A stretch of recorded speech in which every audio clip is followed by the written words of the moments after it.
नमस्कार दोस्तों, आज की हमारी सच्ची घटना शुरुआत होती है उत्तर प्रदेश के गोरखपुर जिले से। गोरखपुर जिले में एक गांव का नाम पड़ता है अलवर। अलवर में ही रहने वाला निखिल कुमार जो कि इसी गांव में कम से कम 30 किलोमीटर की दूरी पर एक फैक्ट्री में मजदूरी का काम किया करता था। महीने में 15 से 20 हजार रुपये कमा लिया करता था। इसके परिवार में इसकी धर्मपत्नी होती है जिसका नाम कमला देवी होता है, जो कि घर के कामकाज किया करती थी। अब निकुल के परिवार में इसकी माँ भी होती है जिसका नाम रीना देवी होता है। सब कुछ ठीक ठाक चल रहा होता है, लेकिन जो निखिल की पत्नी कमला देवी होती है उसका चाल चलन थोड़ा ठीक नहीं होता है। निखिल जितने भी पैसे फैक्ट्री से कमा कर लाया करता था, उन सारे पैसों को उसकी पत्नी कमला देवी चुटकियों में उड़ा दिया करती थी। लेकिन ये तब तक ठीक ठाक होता है। अब इन दोनों की शादी को लगभग 10 सालों का समय बीत चुका होता है। दोनों के पास कोई भी औलाद नहीं होती है और इसी वजह से घर में हमेशा झगड़े रहते थे। कई बार तो पैसों को लेकर झगड़ा हुआ करता था और कई बार तो बच्चों को लेकर भी झगड़ा हो जाया करता था। तो दोस्तों, निकुल की जो माँ रीना देवी होती है वो अपनी बहू कमला देवी को कहती है कि तू तो बांझ ही रहेगी, तेरे कोई औलाद नहीं है और ना ही होने वाली है। लेकिन कमला देवी भी कुछ कम नहीं होती है। वह हमेशा अपनी सासू रीना देवी सिर्फ एक ही बात बोलती थी कि कमी तुम्हारे बेटे के अंदर है। तुम्हारा बेटा रात के समय जैसे ही कमरे में आता है तो फिर तकिया लेकर वो अलग मुझसे जाकर सो जाता है और वो मुझसे बोलता ही नहीं, मुझे समय नहीं दे पाता है, मेरी इच्छाओं को पूर्ति नहीं कर पाता है। तो फिर बच्चे कहाँ से पैदा होंगे। और वास्तव में निकुल के अंदर भी बहुत बड़ी कमी होती है। इस बात को उसकी माँ रीना देवी भी जानती थी। और आज के समय में जब निकुल वहां पर खड़ा होता है तो अपनी सारी बातों को सुनकर वो नजरें नीचे नीचे झुका लेता है। लेकिन 15 मिनट का वक्त गुजर जाने के बाद इसी गली के अंदर एक सब्जी बेचने वाला जाता है और जब सब्जी बेचने वाले की आवाज कमला देवी को सुनाई देती है तो कमला देवी अपनी सास को कहने लगती है कि मैं थोड़ी सी सब्जियां खरीद कर लाती हूँ। और उसके बाद कमला देवी अपने पति से कुछ पैसे लेती है और पैसे लेने के बाद उस सब्जी बेचने वाले के पास चली जाती है। सब्जी बेचने वाले को बोला जाता है कि 2 किलो आलू दे दो और एक अच्छा सा बैगन दे दो और 2 किलो टमाटर, 2 किलो भिंडी, 2 किलो मूली। इस तरीके से वो काफी सब्जियां लेती है। अब जो सब्जी वाला होता है उसकी तरफ मुस्कुराने लगता है, मुस्कुराते हुए 2 किलो आलू सब चीज उसको दे देता है। और सब्जी देने के बाद वो समझ में नहीं आ रहा था ये जो महिला है वो आखिर एक ही बैगन क्यों खरीद रही है। आखिरकार सब्जी खरीदने के बाद कमला देवी अपने घर पर आ जाती है। और जब कमला देवी की सासू रीना देवी उसके हाथ में सब्जी देखती है तो देखकर दंग रह जाती है। वो सोचने लगती हैं कि बहू कमला ने 2 किलो आलू खरीदी है, 3 किलो भिंडी, 2 किलो बैगन और इस तरीके से काफी चीज खरीदी है, लेकिन ये बैगन एक ही क्यों खरीदा है। कमला देवी का जो पति निकुल अपनी फैक्ट्री में काम करने के लिए चला जाता है, लेकिन घर पर कमला और कमला की सास रीना देवी ये दोनों अकेली रह जाती हैं। लेकिन 20 मिनट का समय गुजरने के बाद कमला देवी उस बैगन को लेकर बाथरूम में चली जाती है और बाथरूम में जाने के बाद बाथरूम का दरवाजा बंद कर लेती है। ये सब कुछ कमला देवी की सास रीना देवी देख रही होती है। लगभग 30 से 40 मिनट का वक्त गुजर जाता है, कमला अपने उस बाथरूम से बाहर नहीं निकलती और इतना वक्त जब बीत जाता है तो इसके बाद जो कमला की सास रीना देवी होती है वह सारी बातों को समझ जाती है। यहाँ पर रीना देवी सोचने लग जाती है कि उसकी बहू बैगन को लेकर हर रोज बाथरूम में जाती है और तकरीबन 15 से 20 मिनट के बाद वो बाहर आती है। इन सारी बातों को जब रीना देवी समझ जाती है और जब ये महिला कमला उस बाथरूम से बाहर निकलती है तो फिर रीना देवी अपनी बहू कमला को कहने लगती है, देखो कमला, ये बात अच्छी नहीं है। एक दिन ये बैगन ही तुम्हारी जान ले लेंगे अगर तुमने ये काम नहीं करना छोड़ा तो। कमला वहां पर नजर झुका लेती है, लेकिन वहां कमला अपनी सास की सारी बातों को एक कान से सुनती है और दूसरे कान से बाहर निकाल लेती है। कमला नहीं जानती थी कि जो बैगन वो हर रोज करती थी कल भविष्य में जाकर यही बैगन उसकी जान लेने वाला होता है। लेकिन कमला देवी के मन में उसकी सास रीना देवी की बातों का कोई भी असर नहीं पड़ता है। अब कमला सोचने लग जाती है कि उसका पति उसकी इच्छाओं को पूरा नहीं किया कर पाता और इधर से उसकी सास रीना देवी उसको ताने मारने लगी थी है। अब कमला देवी किसी गैर मर्द का सहारा लेने के बारे में सोचने लग जाती है। आखिरकार दिन गुजरते चले जाते हैं, एक तारीख आई जाती है, 2 दिसंबर 2025 का दिन, तकरीबन 10 बजे के आसपास का समय वक्त होता है। निखिल कुमार अपने फैक्ट्री में मेहनत मजदूरी का काम करने के लिए जाता है। इधर दूसरी तरफ कमला की सास रीना देवी भी पड़ोसियों के घर पर चली जाती हैं और कमला देवी अपने घर में अकेली रह जाती हैं। लेकिन कमला आज अपने घर से बाहर निकलती है तो उनकी नजर सामने वाली दुकान पर पड़ती है। आज वो दुकान बंद नहीं पड़ी होती है, बल्कि उस दुकान के अंदर गांव के एक लड़के रवि कुमार ने सब्जी बेचने का काम शुरू किया था। और जैसे ही इस महिला की नज़र इस सब्जी बेचने वाले रवि कुमार पर पड़ती है, तो रवि कुमार को देखकर यह महिला काफी ज्यादा दंग रह जाती है। कमला देवी सोचने लगती है, अब ये मेरे घर के सामने दुकान खुल चुकी है और इस दुकान पर बहुत ही हैंडसम लड़का बैठता है, इसका नाम रवि कुमार होता है और रवि कुमार वह ये महिला जो है रवि कुमार को हासिल करने के बारे में सोचने लग जाती है। अब तो ये महिला कमला देवी इस रवि कुमार की दुकान पर सब्जी लेने के बहाने जाने लगती है और सब्जी खरीद कर उसकी दुकान से अपने घर पर लेकर आया करती थी। साथ ही साथ रवि कुमार के साथ काफी देर तक बातचीत भी किया करती थी। लेकिन रवि कुमार भी नाड़े का ढीला होता है, लंगोट का लड़का होता है और रवि कुमार इस महिला की काफी हद तक फिदा हो चुका होता है। इस तरीके से कम 15 दिन का वक्त गुजर जाता है और एक तारीख आई जाती है, 1 सितंबर 2025 का दिन। सुबह तकरीबन 8 बजे के आसपास ये महिला कमला देवी रवि कुमार की सब्जी खरीदने के लिए चली जाती है और रवि कुमार को बोला जाता है कि मुझे 2 किलो आलू दे दो और साथ में एक अच्छा सा बैगन दे दो, 2 किलो मूली और मुझे लौकी दे दो। तो वो लड़का सब बातों को तो सुनता है, लेकिन उसकी समझ में ये नहीं आता है कि ये महिला सब चीज़ तो ज़्यादा ज़्यादा मांग रही है, लेकिन साथ में एक अच्छा सा बैगन क्यों मांग रही है। आखिर ये क्यों एक अच्छा बैगन खरीदना चाहती है। रवि कुमार के मन में ये इच्छा घर कर जाती है, आखिर मैं इस महिला से जो है पूछ कर ही रहूंगा। उसकी आखिरी इच्छा जो है यही बन जाती है कि आखिर ये क्या करेगी। अब जो जो रवि कुमार होता है वो इस तरीके से महिला से पूछ ही लेता है कि बैगन में तुमने एक ही को खरीदा है। लेकिन वो महिला हंसते मुस्कुराते हुए रवि कुमार को कहने लगती है, देखो रवि कुमार, तुम हो जानते हो कि मेरा पति दिन भर मेहनत मजदूरी करता है और रात को हाथ थक कर घर पर आता है, तब वो घोड़े बेचकर सो जाता है, लेकिन वह मुझे वक्त नहीं दे पाता है। अब जब ऐसी ऐसी बात ये महिला करने लगती है तो रवि कुमार कहने लगता है कि भाभी तुम्हें आज से बैगन की कोई जरूरत नहीं है, हम तो हैं, आखिर किस काम के लिए बने हैं। रवि कुमार इस महिला से काफी हद तक मस्कराने लगता है, मजाक करने लगता है। तो वो कहता है, रवि कुमार आज मेरे घर पर कोई भी नहीं है, ऐसे ही मैं सब्जी खरीद कर अपने घर पर जाती हूँ, तो तुम्हें 15 मिनट के बाद मेरे घर पर आना है, क्योंकि मेरी सास पड़ोसियों के घर गई हुई है। रवि कुमार बेहद खुश हो जाता है। रवि भी सोचने लगता है कि अगर ये महिला मुझे मौका दे रही है तो इस मौके को मैं क्यों छोड़ूं, और इस तरह से यह महिला सब्जी खरीदने के बाद घर आ जाती है और रवि कुमार के आने का इंतजार करना शुरू कर देती है। आखिरकार रवि कुमार अपनी दुकान का शटर बंद करता है। शटर बंद करने के बाद इस महिला के घर के दरवाजे पर दस्तक देने लग जाता है और ये महिला कमला देवी का दरवाजा खोल देती है और फिर कमला देवी इस लड़के रवि कुमार को लेकर अपने घर के कमरे के अंदर चली जाती है और आज के समय में ये दोनों मिलकर अपनी ही रजामंदी से गलत रिश्ते कायम करने लग जाते हैं। ये दोनों तब तक इस गलत रिश्ते को कायम करते हैं जब तक इनका मन खुश नहीं हो जाता है, और जैसे ही दोनों का मन खुश हो जाता है, दोनों की इच्छाओं की पूर्ति हो जाती है, फिर कमला देवी इसको कहने लगती है कि मुझे जो है 1,000 रुपये चाहिए, और इसके बाद ये लड़का इसको 1,000 रुपये दे देता है और पैसे को लेकर कमला देवी बेहद खुश हो जाती है। रवि कुमार ये सब काम निपटाने के बाद उसके घर से बाहर निकल जाता है। इस तरह से जब कमला को मौका मिलता था रवि कुमार के पास फोन कॉल किया करती थी, रवि कुमार को अपने घर पर ही बुला लेती थी और ये दोनों अपनी मर्जी से ही वक्त गुजार लिया करते थे।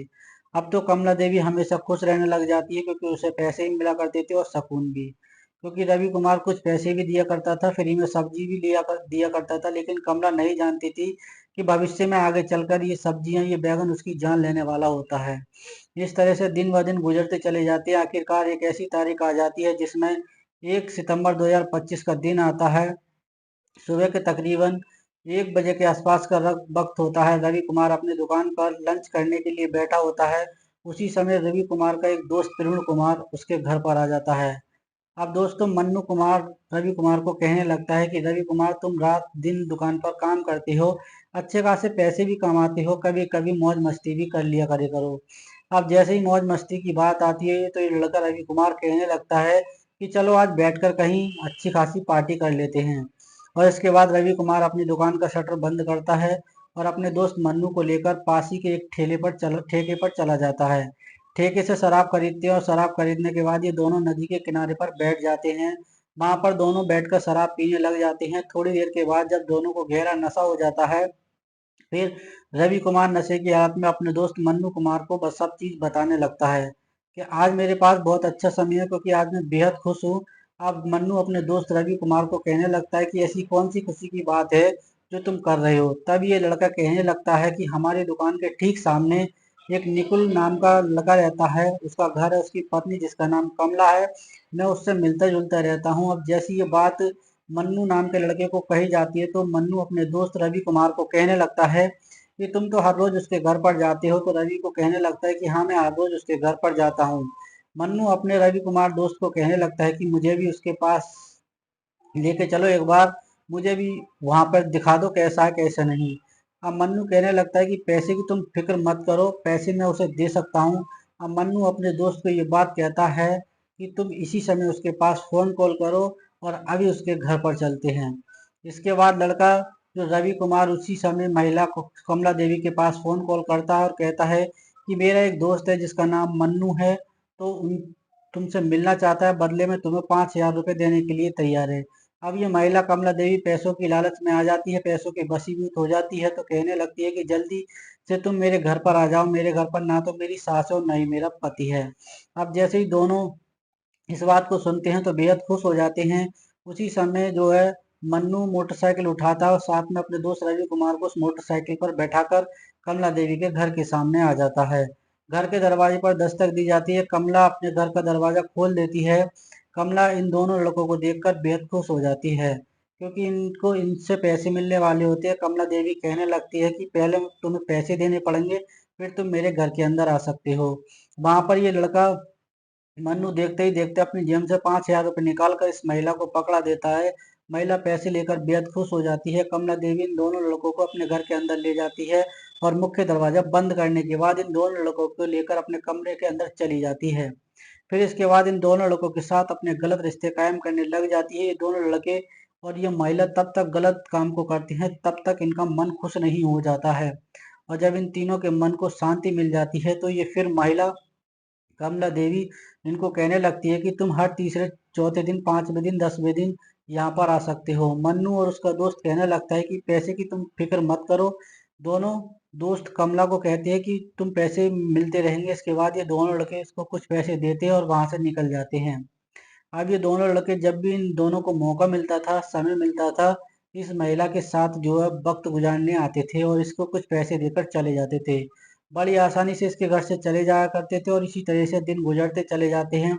और एक तारीख आई जाती है 10 अक्टूबर 2025 का दिन। सुबह के करीब 8 बजे के आसपास का वक्त होता है। कमला देवी अपने घर में कामकाज कर रही होती है और कमला का पति फैक्ट्री में काम करने के लिए चला जाता है। उसी समय कमला की सास रीना देवी कमला को कहती है कि मैं अपने एक पड़ोसन से मिलने जा रही हूँ, थोड़ी देर के बाद मैं घर आ जाऊंगी। अब ये बात को कहती है तो रीना देवी अपने पड़ोसन के घर चली जाती है। लेकिन उसी समय कमला देवी अब जो है मन्नू के पास फोन कॉल करती है और कहती है कि मुझे जो है 4,000 रुपये की सख्त जरूरत है। मन्नू कहने लगता है कि 4,000 मैं तुम्हें दे सकता हूँ, लेकिन तुम्हारे घर भी आऊंगा। कमला कहती है कि ठीक है, तुम मेरे घर पर आ सकते हो। और इसके बाद जो है मन्नू अपने दोस्त रवि कुमार की दुकान पर जाता है।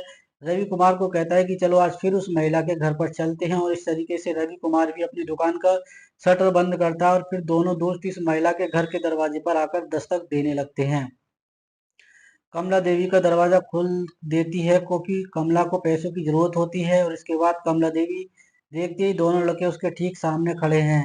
कमला देवी इन दोनों लड़कों को देखकर काफी खुश हो जाती है और इन लड़कों को अंदर ले जाती है।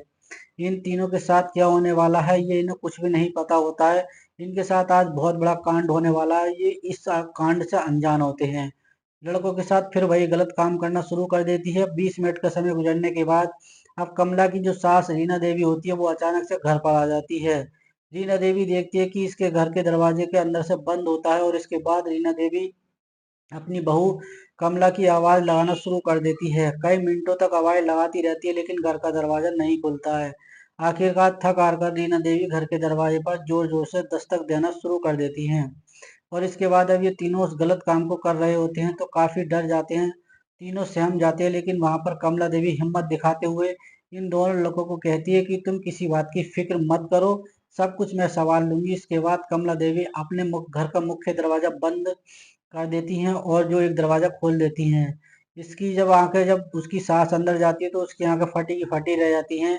रीना देवी दोनों लड़कों को गालियां देना शुरू कर देती हैं, साथ में अपनी बहू को भी गालियां देना शुरू कर देती हैं।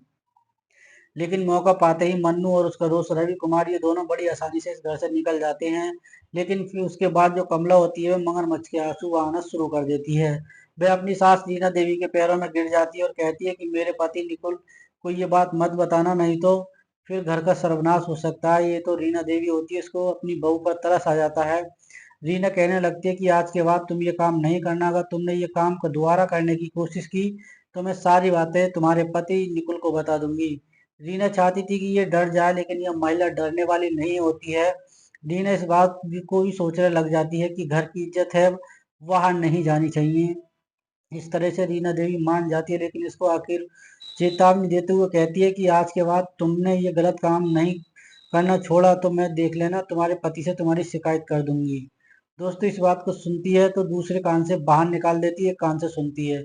इस तरीके से दिन गुजरते चले जाते हैं, लेकिन कमला देवी अपनी आदत से मजबूर होती है। आखिरकार एक ऐसी तारीख आ जाती है जिसमें दोस्तों 20 अक्टूबर 2025 का दिन आ जाता है। सुबह के करीब 10 बजे के आसपास का वक्त होता है। उसकी सास रीना देवी पड़ोसी के घर पर चली जाती है और घर में कमला देवी बिल्कुल अकेली रह जाती है। उसी समय गली में एक जो है अंगूर बेचने वाला आता है। वो अंगूर बेचने वाले का नाम दोस्तों सुंदर सिंह होता है। सुंदर सिंह हमेशा इस महिला को कुछ अंगूर दे दिया करता था और आज जो है सुंदर सिंह बहुत अच्छे अच्छे अंगूर लेकर आया था।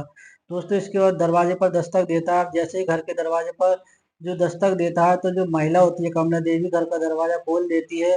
सुंदर सिंह इस महिला कमला को कहने लगता है कि मैं तुम्हें कुछ पैसे देना चाहता हूँ और इस बदले में मुझे कुछ चाहिए। मैंने सुना है कि तुम यहाँ पर आखिर तुम दोनों का रिश्ता ऐसा है, क्योंकि दोस्तों जो रवि कुमार और मन्नू कुमार होते हैं उन्हीं का ये दोस्त होता है, जो कि अंगूर बेचने के बहाने से ये जो है इस रास्ते पर जो है आया हुआ होता है। जैसे ही वो महिला दोस्त तो समझती है तो वो भी इस बात को समझ जाती है। सारी बातों को जो समझ जाती है फिर इसको भी फंसाने लगती है, कहने लग जाती है कि देखो मेरे घर में मेरा पति भी नहीं है, मेरी सास भी नहीं है, अगर तुम अपने सारे कर्ज सारे पैसे मुझे देना चाहो ते हो तो तभी तुम मेरे पास समय गुजार सकते हो, अन्यथा नहीं। अब वो उसे मौका दे रही होती है तो वो सोचता है क्यों ना मैं मौके का फायदा उठा लिया जाए। वैसे ही मेरे पास पैसे नहीं, ये इसके पास पैसे नहीं है। अब ये फिर महिला जो कमला देवी होती है अपने घर का मुख्य दरवाजा बंद कर लेती है और फिर इस लड़के को लेकर अपने कमरे के अंदर चली जाती है और फिर जो सुंदर सिंह के साथ ये गलत काम करना शुरू कर देती है। सुंदर सिंह और कमला देवी ये दोनों मिलकर अपनी ही रजामंदी से इस गलत काम को तब तक करते हैं तब तक इन दोनों का मन नहीं भर जाता है। आखिरकार जैसे इन दोनों को खुशी मिल जाती है उसके बाद कमला देवी सुंदर सिंह को कहने लगती है कि मुझे और भी जो है अच्छे अच्छे फल लेकर आना और भी पैसे लेकर आना। मुस्कुराते उसको कुछ वो जो पैसे देता है, फिर कमला देवी उन पैसों को लेकर बहुत खुश हो जाती है। कमला सोचने लग जाती है कि अब तो 2 लड़के से 3 लड़के को मैंने अपनी जाल में फंसा लिया है और इनसे काफी ज्यादा पैसा दुआ करूंगी। अब साथ में जो अंगूर वाला भी होता है वो फ्री में फल भी दिया जाया करता था। कमला नहीं जानती कि आगे चलकर भविष्य में उसके साथ क्या होने वाला है, उसके साथ बहुत बड़ी घटना घटने वाली है। इस तरीके से कई दिनों का वक्त गुजर जाता है और एक तारीख आई जाती है 4 नवंबर 2025 का दिन। सुबह के तकरीबन 11 बजे के आसपास कमला देवी अपनी सास रीना देवी को कहने लगती है कि सासू माँ आज तुम सब्जी खरीद कर लानी है, मैं किसी दुकान पर सब्जी खरीदने नहीं जाऊंगी। रीना बेहद खुश हो जाती है। रीना सोचने लगती है कि उसकी बहू सुधर चुकी है, लेकिन रीना नहीं जानती थी कि उसकी बहू सुधरी नहीं है, ये सुधरी नहीं है। अब वो पैसे लेती है और पैसे लेने के बाद सब्जी बेचने वाले की दुकान पर चली जाती है। 2 किलो आलू खरीदती है और कुछ साथ में अच्छी खासी सब्जी खरीदती है। खरीदने के बाद वे अपने घर पर आ जाती है। अपनी बहू को कहती है कि आज बेटा तुम्हें आलू बैगन की सब्जी बनानी है, लेकिन यहाँ पर कमला नहीं जानती थी कि आज जो बैगन घर पे आए हैं उसी से उसकी जान जाने वाली है। आखिर थोड़ा वक्त गुजरने के बाद अब इसकी सास रीना देवी भी आदत से मजबूर होती है। रीना कहती है कि मैं पड़ोस के घर पर जा रही हूँ, 2-4 घंटे लग जाएंगे, वापिस लौटूंगी। लेकिन ये महिला जो कमला देवी बेहद खुश हो जाती है और इसी सास रीना देवी पड़ोस के घर पर चली जाती है। उसी समय जो फल वाला होता है सुंदर सिंह के पास फोन कॉल करती है, सुंदर सिंह को वो बुला लेती है और खुद सुंदर सिंह जैसे इसके पास फोन करती है तो वो तुरंत एकदम दस्तक देता है। फिर कमला अपने घर का दरवाजा खोल देती है और फिर इस फल बेचने वाले सुंदर सिंह को लेकर घर के अंदर चली जाती है और घर के अंदर जाने के बाद ये दोनों अपनी ही रजामंदी से गलत रिश्ते कायम करने लग जाते हैं। लेकिन 20 से 25 मिनट का समय गुजर जाने के बाद इसकी सास रीना देवी होती है वो अचानक से घर पर आ जाती है। घर का मुख्य दरवाजा बंद कर देखती है तो वो जो है दस्तक दी जाती है, लेकिन आज भी वही महिला कमला देवी काफी डर जाती है। कमला सोचने लगती है कि आज तो उसके साथ बहुत बुरा होने वाला है। अब कमला अपने घर का दरवाजा खोलती है और जब उसकी सास रीना देवी के घर के अंदर जाकर देखती है तो नज़ारा कुछ और ही होता है। रीना देखती है कि कब जो फल बेचने वाला सुंदर सिंह आपत्तिजनक स्थिति में बिस्तर पर पड़ा हुआ था, और उसको देखकर रीना देवी सुंदर सिंह को भी गालियां देने लगती है। अपनी बहू कमला को भी गालियां देना शुरू कर देती है, और जो सुंदर सिंह होता है मौका देखकर वहां से भागने में कामयाब हो जाता है। लेकिन आज रीना देवी अपनी बहू कमला को कुछ नहीं कहती हैं। वे चुपचाप बैठी रहती हैं और कमला देवी सोचने लग जाती हैं कि आज इसकी सारी करतूत इसके पति को बतानी पड़ेगी, वरना ये बहुत कुछ कर सकती है। शाम के तकरीबन 7 बजे के आसपास का वक्त होता है, तो निकुल भी थक हार कर अपने काम काजों से अपने घर पर वापस आ जाता है। और इसके बाद रीना देवी अपने बेटे निकुल को एकांत में कमरे में ले जाती हैं। निखिल को कहने लगती है कि बेटा, तुम्हारी बहू गलत रास्ते पर चल पड़ी है। पिछले दिनों मैंने 2 लड़कों के साथ घर के अंदर पकड़ा था, और आज का जो फल बेचने वाला सुंदर सिंह है वो भी घर पर आया था, उसके साथ भी इसने रंगे हाथों पकड़ लिया है इसको मैंने। लेकिन ये सब्जियां भी रोज खरीदती है, बैगन भी रोज खरीदती है, और ये आज मैंने इसके लिए बैगन खरीद कर ला के रखे, लेकिन तुम्हारी पत्नी को समझ में नहीं आता। इस बात पर आज निकुल सिंह बेहद गुस्सा आने लगता है। निकुल सोचने लगता है कि इसकी जो पत्नी गलत रास्ते पर चल पड़ी है, क्योंकि उसकी माँ कभी झूठ नहीं बोल रही थी। अब निकुल अपनी पत्नी को ठिकाने लगाने के बारे में सोचने लग जाता है और काफी ज्यादा परेशान हो जाता है। अब जैसे ही रात के करीब 8 बजे के आसपास का वक्त होता है, तो निकुल कुमार अपनी पत्नी कमला को कहने लगता है घर के कमरे के अंदर चलो। उसके बाद कमरा को लेकर वे दोनों अंदर चले जाते हैं। कमला और निकुल दोनों अंदर होते हैं, तभी वो बैगन को उठा लेता है। बैगन भी बड़े बड़े होते हैं। निकुल कुमार इन्हीं बैगन के साथ कुछ करने वाला होता है। वे अपनी पत्नी कमला को लेकर कमरे के अंदर चला जाता है। कमरे का दरवाजा बंद करने के बाद इसके बाद निकुल कुमार अपनी पत्नी के हाथों को रस्सी से बांधना शुरू कर देता है, और हाथ पैर रस्सियों के साथ बांधने के बाद मुंह पर भी कपड़ा बांध देता है। फिर इसके बाद जो निकुल कुमार होता है इस बैगनों को उठाकर अपनी पत्नी के संवेदनशील हिस्से के अंदर डालना शुरू कर देता है। 3-4 बैगनों को ये ऐसे ही डाल चुका होता है। तकरीबन 4 घंटे का समय गुजर जाता है, लेकिन कमरे का दरवाजा नहीं खोला जाता है। दूसरी तरफ दीना देवी इस बात को सोचने लग जाती है कि इसके बेटे ने शायद कुछ गलत काम तो नहीं कर लिया है, या फिर उसने अपनी पत्नी के साथ कुछ गलत काम तो नहीं कर दिया है। रात के तकरीबन 12:30 बजे के आसपास का वक्त होता है। रीना देवी घबरा जाती हैं। रीना देवी अपने पड़ोसी जनों को चिल्ला चिल्लाकर इकट्ठा कर लेती हैं। रीना कहने लगती है कि मेरे बेटे ने अपनी पत्नी को कमरे के अंदर बंद कर दिया है, और खुद भी अपने आप को बंद कर लिया है। शायद वे कुछ गलत काम कर चुके हैं। इसी तरह से पड़ोसन जन भी इस बात को सोचने पर मजबूर हो जाते हैं कि आखिरकार इनके घर में क्या हो रहा है। पड़ोसी जन जैसे ही दरवाजे को तोड़कर घर के अंदर जाते हैं, तो पड़ोसियों की आंखें फटी की फटी रह जाती हैं। पड़ोसी जन देखते हैं कि कमले एक मृत हालत में पड़ी हुई थी। इसके शरीर में काफी ज्यादा खून बह रहा होता है, और वह इसका पति निकुल अपने कमरे के अंदर बैठा हुआ था। अब इन्हीं पड़ोसी जनों में से एक पड़ोसी जिनका नाम दीपचंद होता है, दीपचंद नजदीकी पुलिस स्टेशन को फोन कॉल करता है। मौके पर पुलिस भी बुला ली जाती है। पुलिस जैसे ही घर के अंदर आती है, तो देखती है कि वहां पर कमला देवी मृत हालत में पड़ी हुई थी। उसका पति निकुल उसके पास बैठा हुआ था। और इसके बाद पुलिस स्वदेश के कब्जे को इसके सांप को कब्जे में लेती है, लेकिन लड़का निकुल को गिरफ्तार कर लिया जाता है। गिरफ्तार करने के बाद पुलिस स्टेशन में ले जाया जाता है, और जब निकुल से पूछताछ करना शुरू कर देती है, तो अपनी पत्नी की पूरी कहानी पुलिस के सामने बयां करता है। पुलिस भी इसकी पूरी कहानी को सोच सुनकर दंग रह जाती है, और इसके बाद पुलिस इस लड़के के खिलाफ चार्जशीट दायर कर देती है। लेकिन ये पूरे घटनाक्रम के दौरान निकुल ने अपनी पत्नी कमला देवी के साथ क्या किया, सही किया या गलत किया, कमेंट बॉक्स में अपनी राय जरूर लिखें। दोस्तों, इस तरीके से एक महिला ने जो है अपने वसीभूत में आकर, अपनी काम वासना के वसीभूत में आकर पूरे परिवार को उजाड़ लिया, और अपनी जिंदगी से भी जो है हार चुकी। दोस्तों, क्या कहना चाहोगे आप ऐसी इस घटना के माध्यम में? जो भी राय है आप कमेंट सेक्शन में लिख सकते हैं, और इस वीडियो को लोगों के साथ शेयर कर सकते हैं। दोस्तों, ये वीडियो बनाना का उद्देश्य किसी को परेशान करना बिल्कुल भी नहीं है, ना किसी का दिल दुखाना है, ना किसी की भावनाओं को आहत करना है। केवल समाज में होने वाली घटनाओं से आपको जागरूक और सचेत करने का है कि आप अगर कहीं भी फैक्ट्री या कहीं भी परिसर में काम करती हैं, तो आप अपनी पत्नी अपने बच्चों के साथ भी थोड़ा समय जरूर बिताना चाहिए। तो दोस्तों, मिलते हैं फिर किसी नए घटनाक्रम के साथ। तब तक के लिए जय हिंद, वंदे मातरम।